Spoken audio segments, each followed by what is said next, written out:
Il est 8h15. Bretagne 5, l'invité de la matinale. Et notre invité ce matin est Vincent Lemot. Il est président de Guingamp-Paimpol Agglomération, maire de Plouec-du-Trieux. Il se dit également socialiste libre de ton et de parole. Il va nous expliquer tout ça. Il était en direct avec nous ce matin au micro de la matinale. Je l'en remercie. Bonjour Vincent Lemot. Bonjour. Alors, je le disais, socialiste libre de ton et de parole. Socialiste qui a récupéré sa carte du PS. Tout à fait. Cela fait maintenant quelques semaines que j'ai été désuspendu par la Commission nationale des conflits qui a reconnu effectivement que j'avais pris quelques libertés avec les directives nationales du parti, mais qui a considéré que cela équivalait à une petite sanction de 6 mois. Donc je suis effectivement de retour parmi les militants et les militantes socialistes depuis le 28 novembre 2022. Donc c'est-à-dire il y a tout juste un an. Voilà. On peut rappeler, vous étiez présenté aux élections alors qu'il y avait une candidate. Tout à fait. Socialiste, en tout cas intronisée par le Parti socialiste. C'était surtout une candidate de la France insoumise et dont la candidature a été ratifiée par le Parti socialiste dans un accord que j'ai contesté, que je conteste et que je contesterai toujours. Et d'ailleurs, les faits politiques de cette rentrée démontrent effectivement que nous avons quelques cassures idéologiques et d'engagement avec la France insoumise. Alors justement, on va en parler de cette rentrée politique qui se fait avec deux guerres, une en Ukraine, on en a longuement parlé, elle continue toujours, il ne faut pas l'oublier, et cette guerre contre le terrorisme qui s'est déclenchée en Israël suite au massacre perpétré par le Hamas dans les kibboutz et auprès de la population israélienne. Guerre violente à Gaza. Aujourd'hui, on entend l'expression politique en France, expression politique qui ne met pas, parfois à gauche, le mot terrorisme dans le langage, dans la constatation. Depuis 1947 et la création de l'État palestinien et de Israël, nous vivons ces tensions, ces guerres et ces violences entre ces deux peuples qui vivent sur la même terre. Et on voit effectivement la volonté de l'État d'Israël d'assumer et d'assurer sa territorialité avec sa terre, sa langue et ses attributs relatifs à ce pays, mais on est également face à un peuple arabe, palestinien, qui souhaite aussi pouvoir vivre en paix. Et c'est depuis 1947 quasiment une guerre permanente, latente, parfois déclarée, et aujourd'hui on a pris un cap supplémentaire dans la gravité du moment historique pour l'humanité tout entière. C'est cette attaque génocidaire, donc à vocation de génocide du Hamas, voire du Hezbollah et de l'Iran, contre le peuple israélien et les Juifs en général. Et d'ailleurs, on voit bien la traînée de poudre que cela fait dans le monde. Donc ça veut dire que l'état de notre société internationale est aujourd'hui en grand péril. Et lorsqu'on voit effectivement des pogroms ou des tentatives de pogroms s'exercer dans certains pays de l'Europe, et on a bien vu ce qui s'est passé en Russie sur un aéroport. D'ailleurs, j'ai cru comprendre que Moscou était bien en peine de justifier ce qui s'y passait, en disant même que c'était de la faute des Ukrainiens et des Occidentaux.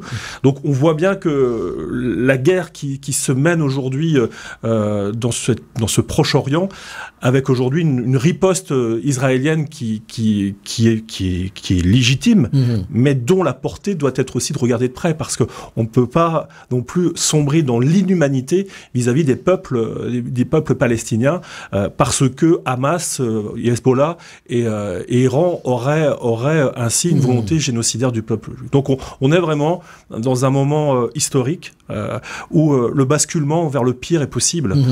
L'idéal humaniste que je suis serait que ces deux peuples vivent en paix dans un même pays. Mais cela fait 70 ans qu'on le demande, que le droit international le demande. Je pense que le peuple israélien le souhaite. Je pense aussi que les Palestiniens espèrent à pouvoir vivre heureux. Mais aujourd'hui, je crois que le terme d'heureux, de bonheur, de joie, n'existe plus dans cette partie du monde. Et c'est bien là où notre système a failli. Et comme militant de base socialiste, internationaliste, je suis en colère. Mais pas en colère contre ce qui se passe dans le monde, en colère contre moi, parce que d'une certaine manière, il y a une part de moi-même qui espère depuis que je suis engagé à voir ces troubles cesser, et collectivement, on peut être aussi en colère vis-à-vis de chacun d'entre nous, parce que on exacerbe chacun et chacune les haines un jour ou l'autre dans sa vie du quotidien. Et là-bas, les haines en arrivent à des considérations génocidaires, à du terrorisme, qu'il faut les qualifier ainsi. Il y a une peur du terrorisme en France. On parle de l'importation de ce conflit dans un contexte très difficile ici en France. Contexte aussi où l'on voit ressurgir ce qu'on pensait mort et enterré, c'est-à-dire l'antisémitisme. On voit surgir des étoiles de David sur certaines demeures. Alors, dans certaines grandes villes, pour l'instant, c'est beaucoup la région parisienne qui est concernée. Est-ce que là aussi, il y a lieu d'avoir une grande inquiétude avec cette résurgence de l'antisémitisme et de la haine, finalement, une forme de haine ordinaire même? Notre société, depuis quelques années, verse aisément dans la radicalité. Chacun essaye d'avoir raison, et pour essayer d'avoir raison, on essaie d'avoir la plus grande gueule. Et ça, c'est le problème du débat public et politique français aujourd'hui, c'est que la polémique serait capable de faire émerger des idées. Non.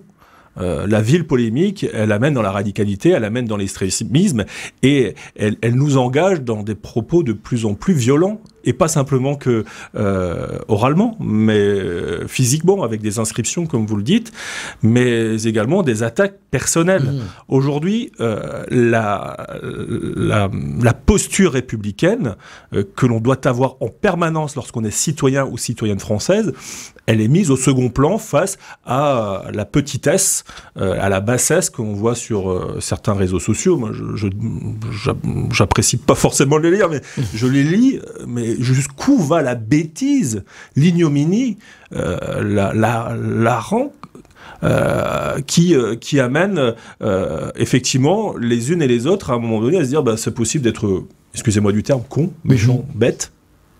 Et cela alimente effectivement le débat qui n'est plus du débat, donc de la polémique. Donc d'une certaine manière, ce basculement aujourd'hui dans l'horreur verbale, elle fait partie de notre société, et elle est alimentée effectivement par ce qui se passe dans le monde. Et effectivement transporter le débat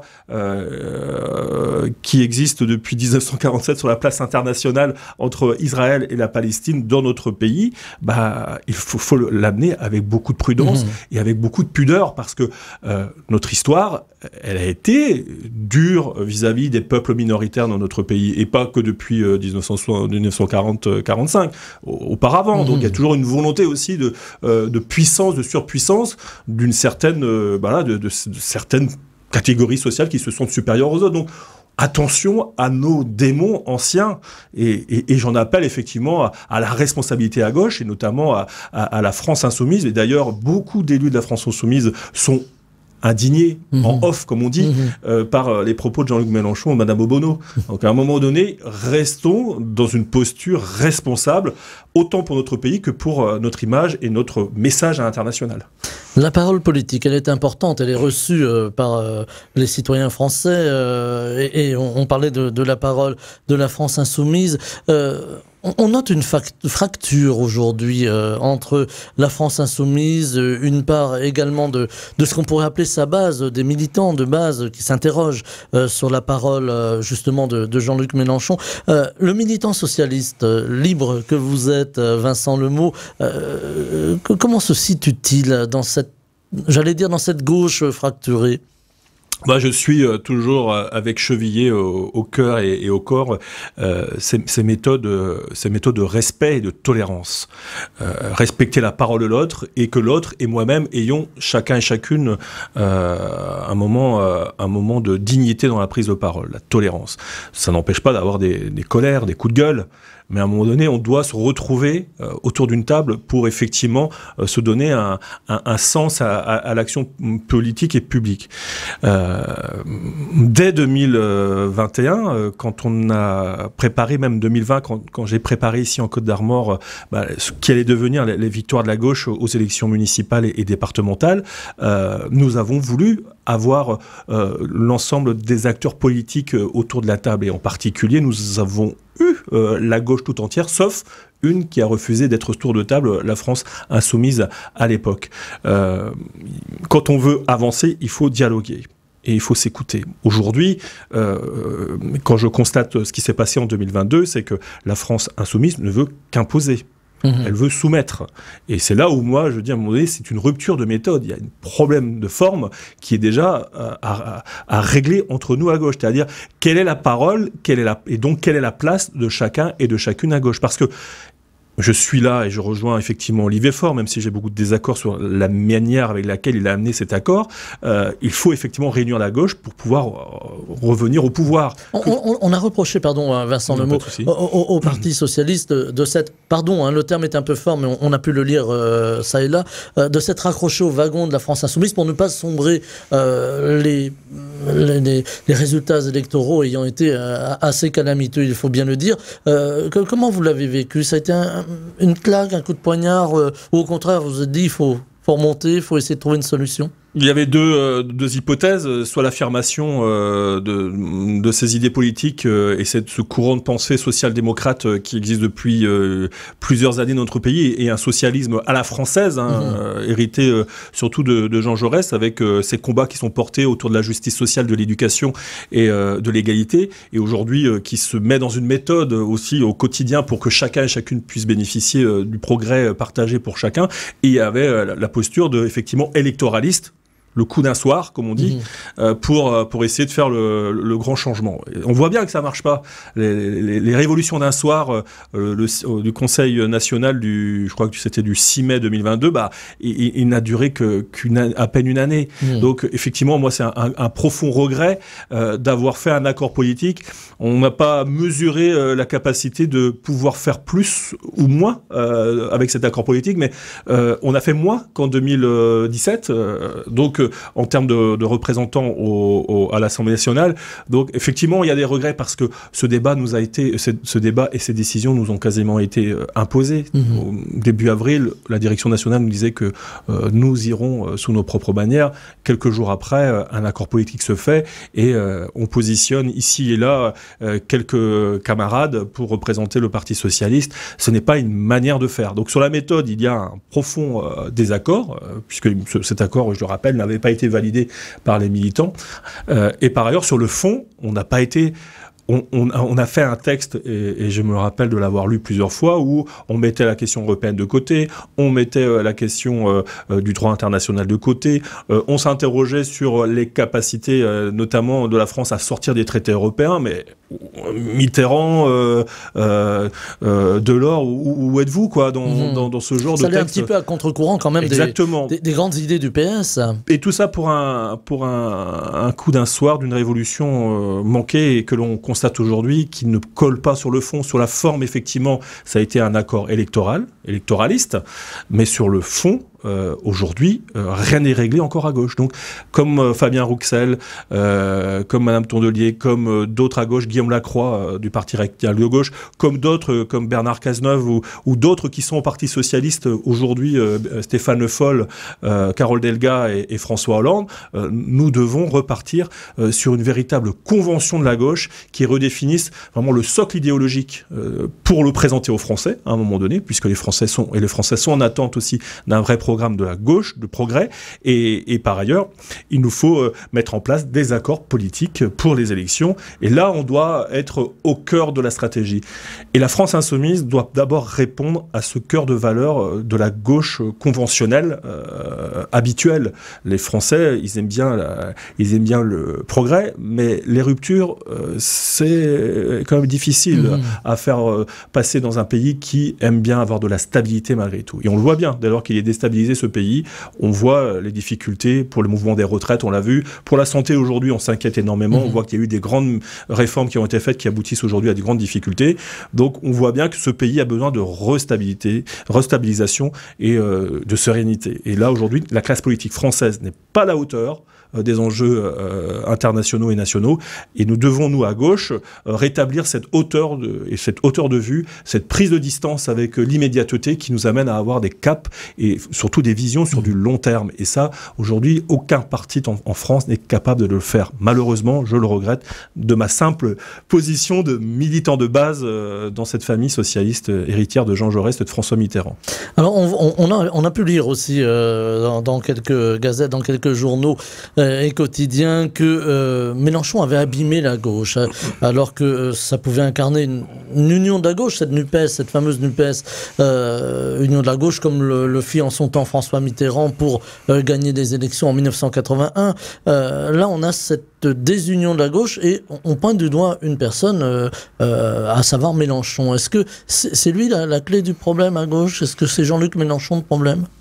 Jean-Luc Mélenchon, lorsqu'il était au Parti Socialiste, il a été très longtemps au Parti Socialiste. Il a été nombreuses fois investi et porté les couleurs sur des scrutins de liste notamment. Et au suffrage direct universel, ça n'a pas été forcément son fort. Il démontre toujours un état éruptif dans la vie publique. On parle de dérive quand même aujourd'hui, le mot est fort. Moi j'apprécie la réflexion de fond qu'il a pu apporter parce que c'est un homme de controverse. Il est subversif, mais là, il a passé les bornes du respect et de la tolérance dans ses propos. Et il n'a pas peur d'utiliser les moyens sociaux, les moyens des réseaux sociaux pour exalter ses prises de position. Et d'une certaine manière, ce caractère éruptif, radical, verse vers des positions extrémistes, extrêmes. On ne sait pas forcément jusqu'où il va aller dans les conséquences de son propos, du moins on ne le sait pas. Et effectivement, il entraîne avec lui un mouvement de la gauche sur des terres qui ne sont pas habituellement celles de la gauche, c'est-à-dire les principes républicains autour de l'égalité, de la liberté et de la fraternité. Ce sont des valeurs consubstantielles à la création et à la mobilisation de la République. Donc il faut en revenir à ces éléments où ces termes de liberté, égalité, fraternité sont là pour faire société. Et à l'inverse, je sens qu'il y a une tendance à la communautarisation dans son propos. Moi, je considère que tout le monde est égal et il n'y a pas de différence pour traiter chacun ensuite. Non, la société française, elle est basée sur cette égalité de traitement avec des différences qui peuvent être visibles ou invisibles.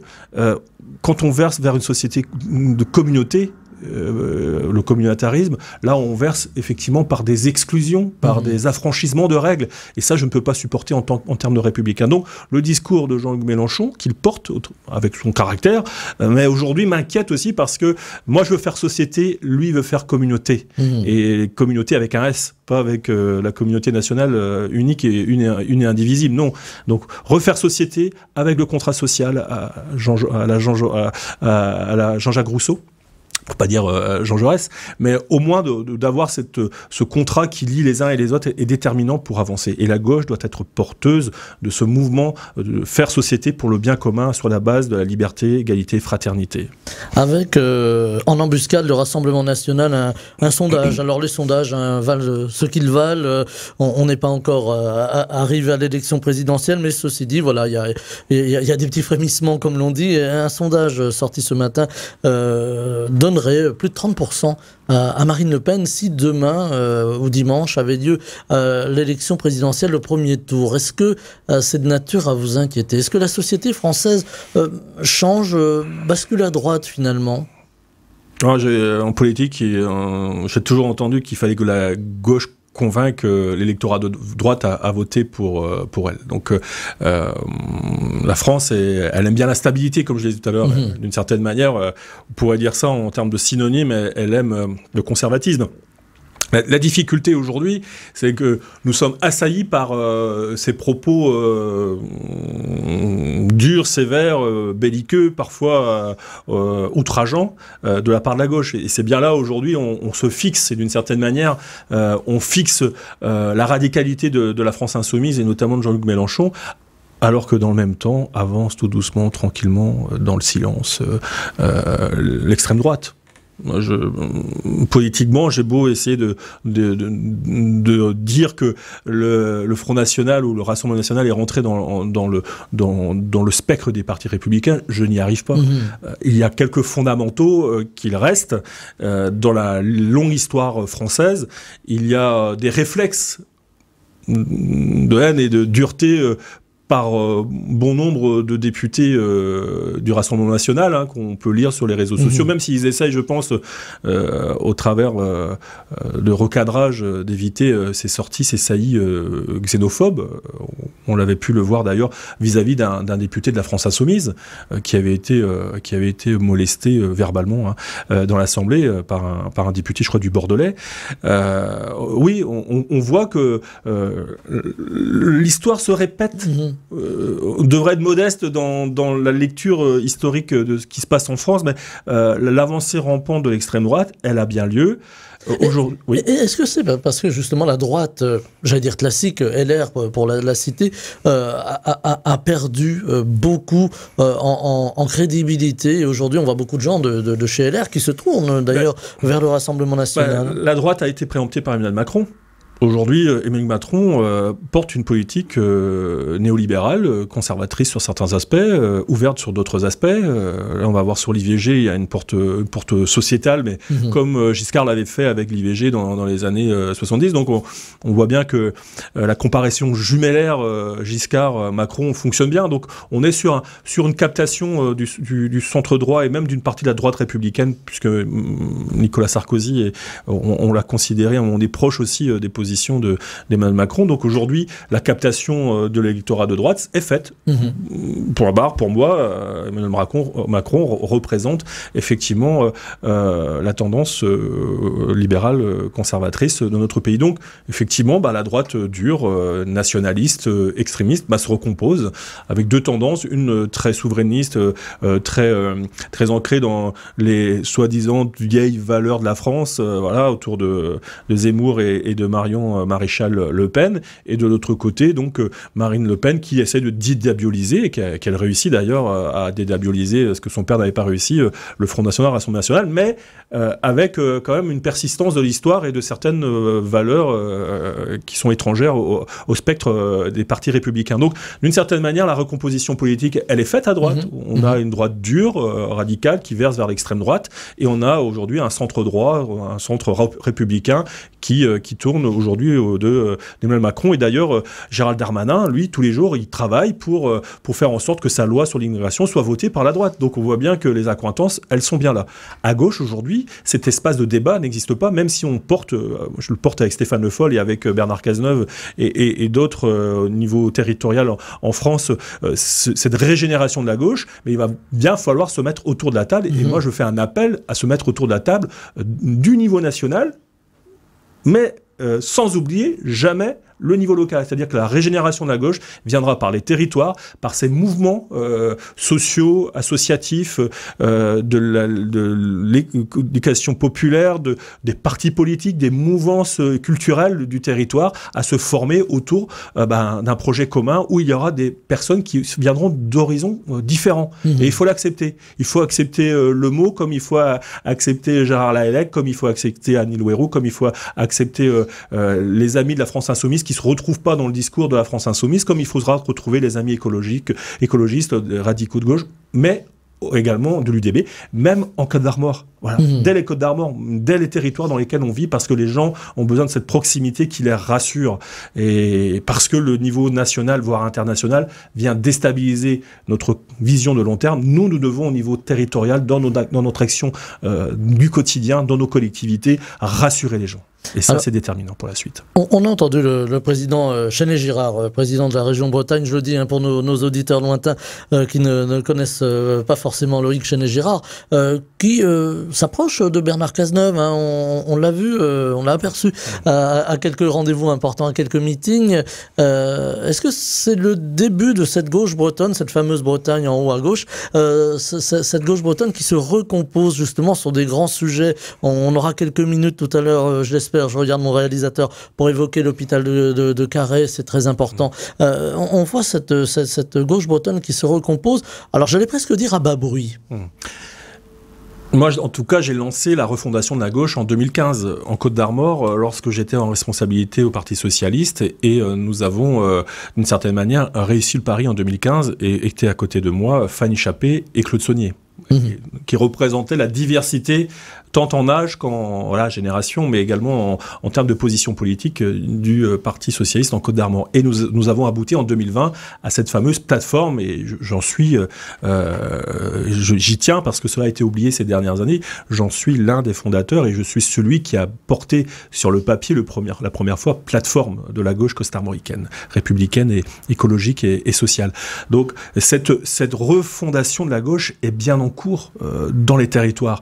Mais il va falloir à un moment donné passer des actes aux paroles, et effectivement, je le disais il y a quelques instants, qu'il va falloir réunir une plateforme 2.0.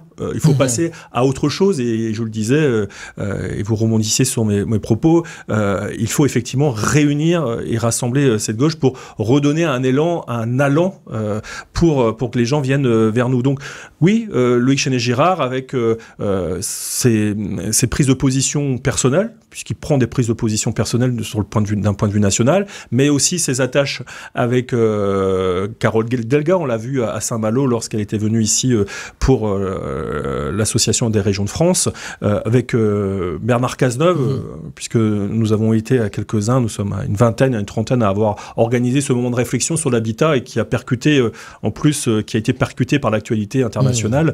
Donc nous avions revu notre dispositif, et qui a réuni 450 personnes. Oui, il y a une volonté, il y a un mouvement de fond qui se fait sur cette histoire, la tradition social-démocrate bretonne, et celle-ci doit prendre sa part dans la réflexion et dans la reconstruction de la gauche bretonne, et on y est avec beaucoup d'amis, et de plus en plus, et je souhaite que le Parti socialiste y soit pleinement investi. Il nous reste une poignée de secondes. Je voulais vous entendre. On parlait des territoires, mais le temps va très vite, et on prolongera évidemment la discussion. On a beaucoup parlé de la maternité de Guingamp, on a beaucoup parlé de l'hôpital de Carhaix.